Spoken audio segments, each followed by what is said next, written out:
Good morning students. महाविद्यालय के YouTube channel पर आप सभी का हार्दिक स्वागत है। पिछले वीडियो में अपन ने हॉब्स के बारे में जो बेसिक जानकारी थी, हॉब्स के जो सामाजिक समझौता सिद्धांत था उसके बारे में पढ़ रहे थे, जिसमें अपन ने मानव स्वभाव का स्वरूप देखा था, प्राकृतिक अवस्थाएं देखी थी और उस प्राकृतिक अवस्थाओं में प्राकृतिक अधिकार और प्राकृतिक कानूनों के बारे में पढ़े थे। अब उसी को अपन कंटिन्यू करते हुए हॉब्स के राज्य की उत्पत्ति की बात करते हैं। जैसा कि अपन ने पिछले वीडियो में देखा था कि किस प्रकार मानव का स्वभाव है, वो हॉब्स स्वार्थी, नीच, दुष्ट, विवेकहीन, आत्म केंद्रित है, सामाजिक, ईर्ष्यालु इत्यादि बताता है। और बाद में वो कुछ बताता है, एक अपनी प्राकृतिक अवस्था की कल्पना करता है कि राज्य की से पहले की क्या स्थिति थी।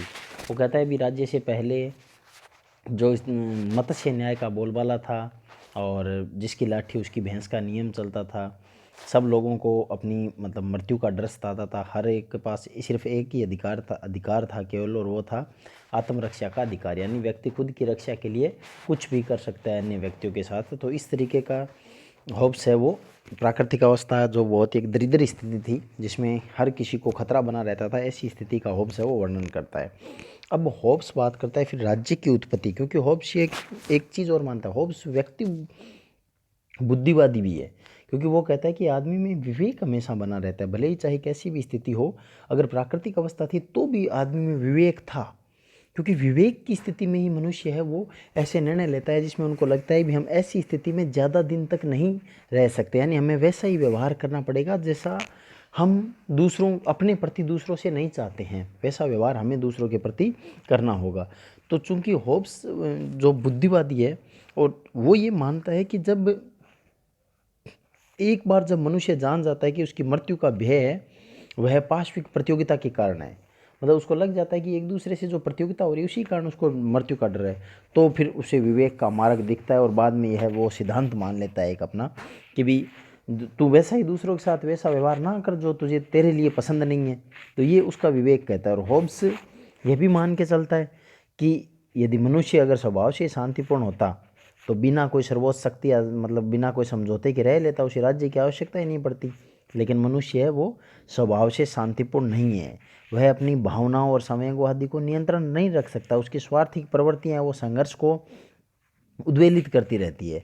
तो ऐसे में मनुष्य को एक व्यक्ति या व्यक्ति समुदाय की जरूरत पड़ती है जो उनको अनुशासनबद्ध करे, जो उनको रखे।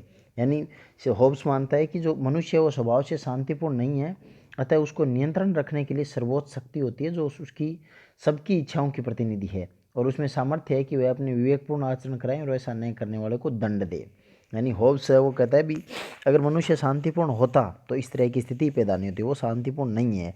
अतः ऐसी स्थिति के लिए या तो एक व्यक्ति होगा या एक व्यक्ति समुदाय होगा जो उनको नियंत्रण में रखेगा, उनको अनुशासनबद्ध रखेगा, विवेक के आदर्शों को समस्त मनुष्य से पालन करवाएगा, और उनका अगर पालन नहीं करेगा तो उसको दंड देने वाला होगा।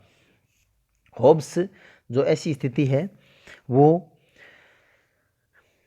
होब्स ऐसी जो स्थिति है वो राज्य में पाता है, और वह समस्त सबकी इच्छाओं की प्रतिनिधि होती है, और जिसमें यह सामर्थ्य होता है कि वो समस्त से काम करवाए और न्याय करने वालों को दंड दे। अब होब्स के अनुसार है वो राज्य एक सामाजिक समझौते के फलस्वरूप अस्तित्व में आता है। एक समझौता होता है और जिसमें ये डिसाइड होता है कि सब व्यक्ति है वो अपने अधिकारों का त्याग कर देते हैं किसी अन्य व्यक्ति के लिए, और वही व्यक्ति उनके लिए एक शांतिपूर्वक जीवन वो है उसकी व्यवस्था, उस व्यक्ति की जिम्मेदारी होगी कि वो उनको शांतिपूर्वक जीवन दे जिसमें उन्नति हो। होब्स कहता है कि राज्य की स्थापना तब होती है जब समस्त व्यक्ति एक दूसरे से समझौता करते हैं। समझौता है वो ध्यान रख लेना, राजाओं के बीच में नहीं हो रहा है, व्यक्तियों के बीच में ही हो रहा है। राजा है वो समझौते के फलस्वरूप पैदा हो रहा है, राजा है नहीं समझौते में।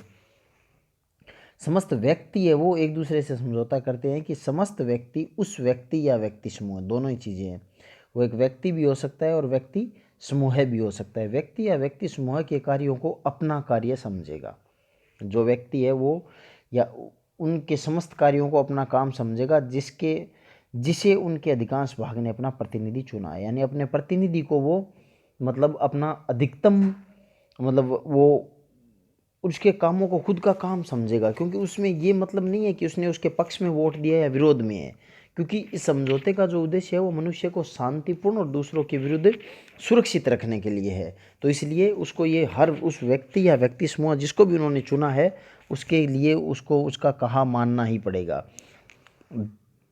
अब समझौते का उद्देश्य है वो मनुष्य को शांतिपूर्ण रहने और दूसरों के विरुद्ध सुरक्षित रखने से है, क्योंकि चूंकि समझौता सभी में हो जाता है, सभी पर लागू होता है, क्योंकि समझौते में अपन ने देखा है सारे व्यक्ति होते हैं। क्योंकि अब जो इस तरह से जो चीज़ मतलब जो उत्पन्न होती है वो केवल रजामंदी से भी आगे हैं, क्योंकि यह वास्तव में समस्त व्यक्तियों का एकीकरण करता है और जिसकी सिद्धि है वो प्रत्येक समझौते द्वारा होती है। यह समझौता आप यूँ समझिए इस प्रकार हुआ है कि हर व्यक्ति ने हर दूसरे व्यक्ति से कहा, आप यूँ समझ लीजिए कि ये जो समझौता है वो हर एक आदमी हर दूसरे आदमी को कह रहा है कि मैं, जिसको भी हम राजा चुन रहे हैं, व्यक्ति या व्यक्तियों के समूह को, मैं व्यक्ति या व्यक्तियों के समूह को अपना शासन स्वयं कर सकने का अधिकार और अपनी शक्तियां इस शर्त पर देता हूं कि तुम भी अपने अधिकार है वो इसको दे दो। यानी एक दूसरे व्यक्तियों में सबके लिए समझौता हुआ है कि हम लोग हमारे अधिकार इसलिए छोड़ रहे हैं ताकि आप लोग है वो सब अपने अधिकार है वो छोड़ दो। और इसी प्रकार क्या होता है कि सारा जो जन समुदाय है वो संयुक्त हो जाता है और इसे होब्स राज्य या सिविटास, लैटिन में सिविटास नाम देता है। और होब्स ये मानता है कि होब्स के अनुसार यह वही महान देवता लेवाइथन लेवाइथन है, लेवाइथन का जन्म होता है यहीं पर, जिसकी कृपा पर अविनाशी ईश्वर की छत्र छाया में शांति और सुरक्षा निर्भर है। यानी होब्स जिस लेवाइथन की बात करता है जो एक ईश्वर का प्रतिनिधि या राक्षस रूपी राजा, यानी इतना पावरफुल राजा जो सब पर आदेश दे सकता है लेकिन उसको कोई आदेश नहीं दे सकता और सबको उसका कहा मानना उनकी मजबूरी भी है। तो ये जो चीज़ें हैं ये चीज़ें डिसाइड करती, इस तरह से समस्त लोग मिलजुल करके और उस राज्य की उत्पत्ति करते हैं। अब इस प्रकार सारा जो जन समुदाय वो एक व्यक्ति में संयुक्त हो जाता है और इसे राज्य या सिविटास कहते हैं। होब्स के अनुसार यह वह महान लेवाइथन या देवता का जन्म है जिसकी कृपा पर अविनाशी ईश्वर की छत्र छाया में हमारी शांति और सुरक्षा है वो निर्भर है। तो होब्स का जो समझौता सिद्धांत है वो स्पष्ट है कि व्यक्ति क्या करते हैं कि व्यक्तियों ने अपने प्राकृतिक अधिकारों को किसी व्यक्ति या व्यक्तियों की सभा को समर्पित कर दिया है और प्रभुसत्ता जो विभूषित हुई है, जो प्रभुसत्ता आई है वो उनको जो समर्पण करने वाले व्यक्ति है वो समस्त उसकी प्रजा हो गई और वो खुद है वो संप्रभु हो गया। तो इस प्रकार होब्स है वो इनडायरेक्ट रूप से कहीं प्रभुसत्ता का जिक्र न करके प्रभुसत्ता की बात करते हैं। प्रभुसत्ता है वो समझौता एक दल के रूप में नहीं है क्योंकि उसके अधिकार है वो असीमित रहे हैं। होब्स का ये मानना था कि प्रभुसत्ता के अबाध अधिकारों के फलस्वरूप एक वास्तविक शासन की स्थापना हो सकती है और किसी भी प्रकार का शर्त लगा देंगे, अगर हम संप्रभु पर अगर किसी प्रकार की शर्तें थोप देंगे तो फिर उसका परिणाम ये रहेगा कि उसका कोई अंत नहीं हो पाएगा।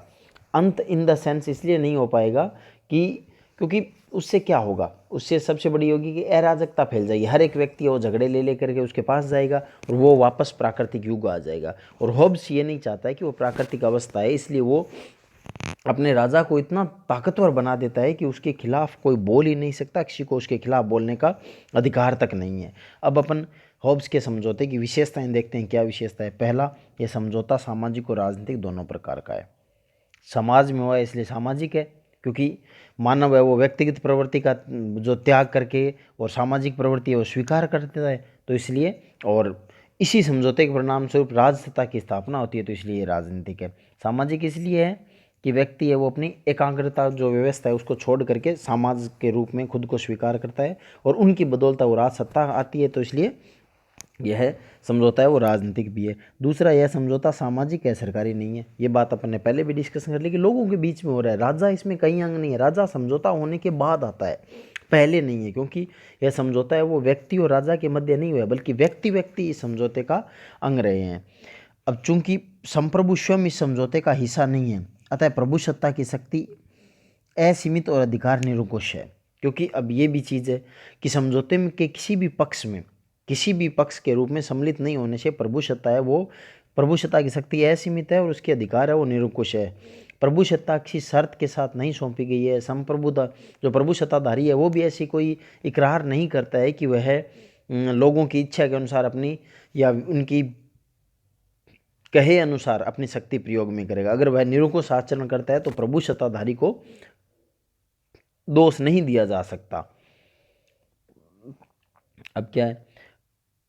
प्राकृतिक अधिकार नहीं है, विद्रोह का अधिकार नहीं है। अब संप्रभुता में क्या होता है, ये जो प्रभुसत्ताधारी है उसमें क्या है कि किसी भी प्रकार प्राकृतिक दशा में क्या है कि व्यक्ति के पास एक अधिकार होता है, तो प्राकृतिक अधिकार नाम की यहाँ कोई चीज़ नहीं है और विद्रोह का अधिकार भी नहीं है, क्योंकि विद्रोह करते ही वो ही प्राकृतिक अवस्था है वो पुनः आ जाएगी। क्योंकि प्राकृतिक दशा में अपनी स्वतंत्रता, अधिकार और शक्ति को त्यागने और राजसत्ता जब उभर के सामने आती है तो उसके बाद में व्यक्तियों को किसी प्रकार की अधिकार या स्वतंत्रता नहीं मिलती है। वे किसी भी प्रकार से राजसत्ता के विरुद्ध विद्रोह नहीं कर सकते, क्योंकि अगर इस समझौते की कोई भी शर्त भंग होगी और समझौते के बाद अगर उससे अलग रहता है तो उसमें लौट भी नहीं सकते और शर्तें भंग होते वापस प्राकृतिक युग में चले जाएंगे। संप्रभुता अविभाज्य है, यानी समझौते से केवल एक ही संप्रभु की स्थापना हुई है, चाहे तो वह व्यक्ति हो या व्यक्तियों की कोई सभा हो। तो इसलिए संप्रभुता उसी को दी गई है, उसको बांट नहीं सकते। और संप्रभु स्वयं ही विधियों का स्रोत है, कानून उसके शब्द है, यानी उसके आदेश ही कानून है। क्योंकि संप्रभुता जो प्रभुसत्ता है वही विधियों की स्रोत है, नियम या विधि उसका आदेश है। और प्रभुसत्ता के आदेशों को नियमित नहीं ठहराया जा सकता, क्योंकि विवेक और नैतिक आचरण का सार है। न्याय करने का और राष्ट्रों को से शक्ति या युद्ध करने का संपूर्ण अधिकार है वो संप्रभु को ही दिया गया है। राज्य के अधिकारियों को नियुक्ति करने का सारे के सारे अधिकार है वो उसको ही दिए गए। तो इस प्रकार ये समझौते की मुख्य विशेषताएं आती है। अब अपन बात करते हैं हॉब्स की, जो प्रभुसत्ता की जो बात करता है हॉब्स, उसके बारे में कि प्रभुसत्ता क्या बताता है। हॉब्स प्रभुसत्ता के प्रचंड समर्थक है। ये तो अपन ने देख लिया कि जिसको अधिकार दे रहा है वो पूर्ण तरह दे रहे हैं। उनकी प्रभुसत्ता का आधार है सामाजिक समझौता, क्योंकि प्रभुसत्ता है वो सामाजिक समझौते से आते हैं, उससे पहले है नहीं।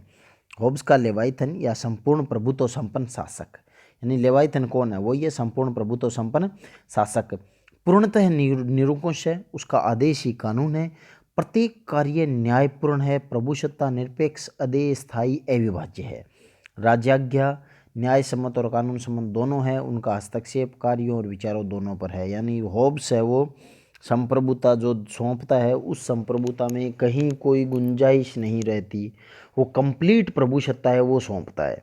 क्योंकि किसी भी प्रकार की अस्पष्टता अगर कहीं भी है तो वो हॉब्स को ही, उसको प्रभुसत्ताधारी को ही राज्य देता है। क्योंकि वो कहते हैं भी इतना अतिवादी जो मतलब इतनी जो उन्होंने जो काम किए हैं, वो इस तरीके के जो प्रभुसत्ताधारी को जो अधिकार दिए है वो अधिकार ही निर्धारित करते हैं कि हॉब्स है वो प्रभुसत्ताधारी का कितना बड़ा समर्थक है। जो जितने हॉब्स से पहले जितने प्रभुसत्ताधारी को अधिकार दिए गए थे उन पर कुछ ना कुछ पाबंदियाँ थी।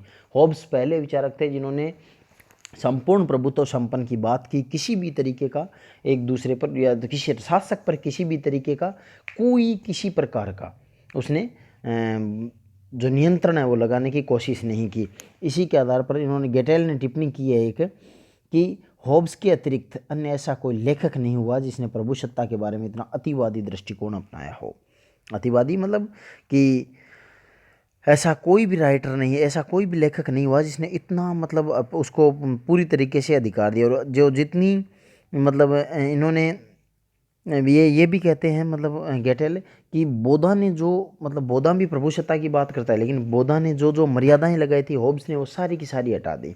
और हॉब्स की दृष्टि में जो निरूपण शक्ति है वो पूर्ण अराजकता, सर्वशक्ति संपन्न शासक और समाजहीनता, इनके बीच में कोई विकल्प नहीं है। क्योंकि हॉब्स है वो संप्रभुता है वो सभी विधेयकात्मक कानूनों की स्रोत है, क्योंकि वो खुद ही कानून है, उसके शब्द ही कानून है, तो अन्य कोई चीज़ें हैं वो है नहीं। लोग हैं वो अपनी सुरक्षा के लिए अपने प्राकृतिक अधिकार, व्यक्तिगत शक्तियाँ सबका त्याग कर देते हैं, तो वो सिर्फ एक जनता रह जाती है, उनके पास किसी भी तरीके का अधिकार नहीं है। तो स्वाभाविक रूप से जो सारी शक्तियाँ हैं, चाहे वो विधि निर्माण वगैरह की जितनी भी शक्तियाँ हैं वो सारी की सारी संप्रभु के पास ही रह जाती है, और सारे महत्वपूर्ण निर्णय संप्रभु करता है और वही डिसाइड करता है कि समाज में शांति और सुरक्षा के लिए क्या किया जाना चाहिए। यानी संप्रभु को जो सर्वसाधारण पर जो अधिकार प्राप्त है वह निरपेक्ष है, उस पर किसी भी प्रकार का प्रतिबंध नहीं है, क्योंकि राज्य में जो संप्रभुता है उसके समक्ष कोई प्रतिद्वंदी भी नहीं है, और संप्रभु ही सारे कानूनों का व्याख्या भी है। प्राकृतिक कानून भी उस पर बंधन नहीं लगा सकते, क्योंकि वह कानून न होकर के विवेक के आदेश है, उस पर एक मतलब जो निरपेक्ष शक्ति है उसका उस पर हाथ होता है। तो इस प्रकार हम देखते हैं कि हॉब्स है वो प्रभुसत्ता के एकदम जो कट्टर प्रभुसत्ता के भयंकर समर्थक है। अब राज्य और चर्च, हॉब्स के अनुसार ऐसी कोई संस्था राज्य के समकक्ष या उसके मुकाबले में खड़ी नहीं हो सकती, यानी राज्य को ही सब कुछ बताते हैं और इसके ऊपर कुछ नहीं है, सारे इसकी दया दृष्टि में बसे हुए हैं। निचोड़ है कि कोई भी संस्था राज्य के समकक्ष या उसके मुकाबले में खड़ी हो ही नहीं सकती। समस्त संस्थाएं राज्य की कृपा पर आश्रित है। संपूर्ण प्रभुत्व संपन्न समाज राज्य में अन्य किसी के समकक्ष संस्था का कोई स्थान नहीं हो सकता। यानी राज्य के मुकाबले में अन्य कोई संस्था का सवाल ही पैदा नहीं होता कि कोई और संस्था है वो इसके मुकाबले में बात भी कर सके या इसके बारे में बात भी कर सके। हाँ, उसकी छत्र छाया में जो चाहे वो संस्थाएं पल सकती है। यानी राज्य को एक तरफा अधिकार है वो हॉब्स सौंपते हैं, चर्च को पूर्ण तरीके से राज्य से हटा देते हैं। अब हॉब्स का व्यक्तिवाद है कि हॉब्स निरपेक्ष प्रभु सत्ता का कट्टर समर्थक होते हुए भी व्यक्तिवादी भी है। ऐसा नहीं है कि हॉब्स अगर प्रभु सत्ताधारी को सारे अधिकार दे रहा है तो वो व्यक्तियों को भूल जाएगा, वो व्यक्तिवादी है। मूल हॉब्स के मूल में व्यक्तिवाद है और वो व्यक्तिवादी ही है। इसके राजदर्शन का प्रारंभिक सूत्र व्यक्ति है, समाज नहीं है। क्योंकि हॉब्स का जो दर्शन है उसमें क्या है, वो पूरा का पूरा किस पर फोकस करता है, व्यक्ति पर फोकस करता है। उससे समाज से कोई लेना देना नहीं है, समाज तो बाद में उत्पन्न होता है। हॉब्स व्यक्ति को एक अलग इकाई मानता है, एक अलग इकाई मान के उसका समझौते का अर्थ तभी तक है जब तक वह व्यक्ति की सुरक्षा करने में सक्षम है। क्योंकि हॉब्स किसी भी तरीके का व्यक्तियों को अधिकार नहीं देता, सिर्फ एक अधिकार देता है कि अगर इस समझौते के कारण जो उत्पन्न हुआ राजा है वो राजा अगर व्यक्तियों के लिए खतरा बन जाए, यानी जो समझौता सुरक्षा के लिए हुआ है और सुरक्षा के लिए वो करने में सक्षम है, उनके लिए खतरा हो तो विद्रोह का अधिकार भी हॉब्स देते हैं। एकमात्र स्थिति जिसमें हॉब्स विद्रोह की अनुमति देता है वह सुरक्षा पर आंची है। और राज्य व्यक्ति की स्वार्थ सिद्धि का साधन मात्र है, साध्य व्यक्ति स्वयं है। यानी राज्य को इतनी सारी शक्तियां दे करके भी हॉब्स है वो उसको सिर्फ और सिर्फ साधन मानता है कि ये सारी शक्तियां इसलिए दी गई है कि व्यक्ति का कल्याण हो, उसके साध्य है वो हॉब्स व्यक्ति को ही मानता है। तो हॉब्स का जो मूल उद्देश्य है वो व्यक्तिवाद ही है। तो इस प्रकार अपन ने ये बेसिकली हॉब्स के व्यक्तिवाद के बारे में, राज्य की उत्पत्ति किस प्रकार हुई, उन सब के बारे में अपन ने अध्ययन कर लिया है कि किस प्रकार हॉब्स है वो आगे तक की बात करते हैं। अब अपन अगले में हॉब्स की जो कुछ आलोचनाएं की गई है उनके बारे में चर्चा करेंगे। कोरोना महामारी का दौर चल रहा है तो जब तक आवश्यक न हो तब तक अपने अनावश्यक रूप से घरों से बाहर नहीं निकले। बाहर तो राज्य सरकार की गाइडलाइन का पालन करें। बहुत बहुत धन्यवाद।